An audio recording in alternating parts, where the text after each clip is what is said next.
ঠিক কত মানুষ হলে সেটিকে মহাসমাবেশ বলা যায়? এমন প্রশ্নের উত্তর যাদের জানা ছিল না তাদের জন্য বড় উদাহরণ হয়ে রইল শুক্রবার বিকেলের শাহবাগ চত্বর। ছাত্র জনতার এই কর্মসূচি তৈরি করল নতুন ইতিহাস, যা আবারও স্বপ্ন দেখায় মুক্তিযুদ্ধের চেতনায় বাংলাদেশ গড়ার। এ আয়োজনের ছিল না আনুষ্ঠানিক কোনো প্রচারণা, তবুও লাখো মানুষের দীপ্ত শপথ, বিচার চাই। সেই সাথে ছিল এতদিনেও তা করতে না পারার গ্লানি, আর এই সবকিছুরই যেন আশ্রয় মঞ্চ শাহবাগ সমাবেশ। ঘাতক কাদের মোল্লার যাবজ্জীবন কারাদণ্ডের রায় প্রত্যাখ্যান করে মঙ্গলবার বিকেল থেকে ব্লগারদের যে আন্দোলন, 4 দিনের মাথায় তা রূপ নিয়েছে জনসমুদ্রে, গণবিক্ষোভ আর গণবিস্ফোরণে। দাবি একটাই, অনেক হয়েছে, আর কোনো আপোষের সুযোগ নেই। এখন সময় প্রতিরোধের, ন্যায় বিচারের।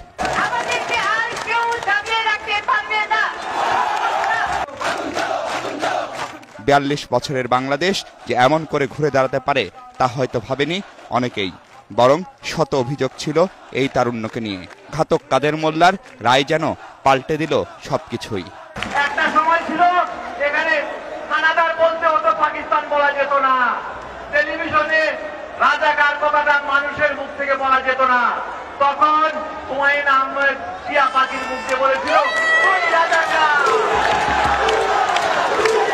আমি বলবো, তোমরা বলবে হুমায়ুন আহমেদ উপর থেকে দেখছে, হুমায়ুন আহমেদ দেখো কাদের মোল্লা, কাদের মোল্লা তুই রাজাকার, তুই রাজাকার, সাইদি সাইদি তুই রাজাকার, তুই রাজাকার, টাকা চৌধুরী টাকা চৌধুরী তুই রাজাকার, তুই রাজাকার, কামরুজ্জামান কামরুজ্জামান তুই রাজাকার, তুই রাজাকার। তবে আপসীন তারুণ্যের সুস্পষ্ট ঘোষণা, আর পিছু হটার সুযোগ নেই, তাই অব্যাহত সংগ্রামের শপথ।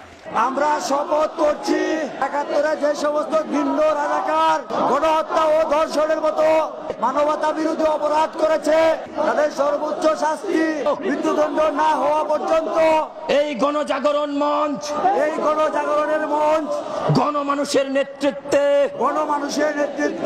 টেকনাফ থেকে তেতুলিয়া আন্দোলন চালিয়ে যাবে। এই মহাসমাবেশ বাংলাদেশের মুক্তিযুদ্ধের বিরোধিতাকারী জামাতে ইসলামীকে অবিলম্বে নিষিদ্ধ করার দাবি জানাচ্ছে। সেই সাথে দাবি, কেবল রাজনীতি নয়, বন্ধ করতে হবে জামাত শিবিরের অর্থনৈতিক কর্মকাণ্ড। অন্যরকম অভূতপূর্ব এক বাংলাদেশকে দেখলো আজ সারা বিশ্ব। এ যেন শাহবাগ মোড়ে আরেকটি 1971, এ যেন শাহবাগ মোড়ে আরেকটি 1969, আরেকটি 1952। আর সেখান থেকেই তারুণ্যের এই সংগ্রামকে এগিয়ে যাওয়ার আহ্বান জানালেন 71-এর মুক্তিযোদ্ধারা, 71-এর বীর সন্তানরা। আর তারুণ্যের উপস্থিতি আশা দেখাচ্ছে যে দাবি নিয়ে রাজপথে নেমেছে তারা, সে দাবি পূরণ করেই হয়তো সফলভাবে ঘরে ফিরতে পারবে তারা।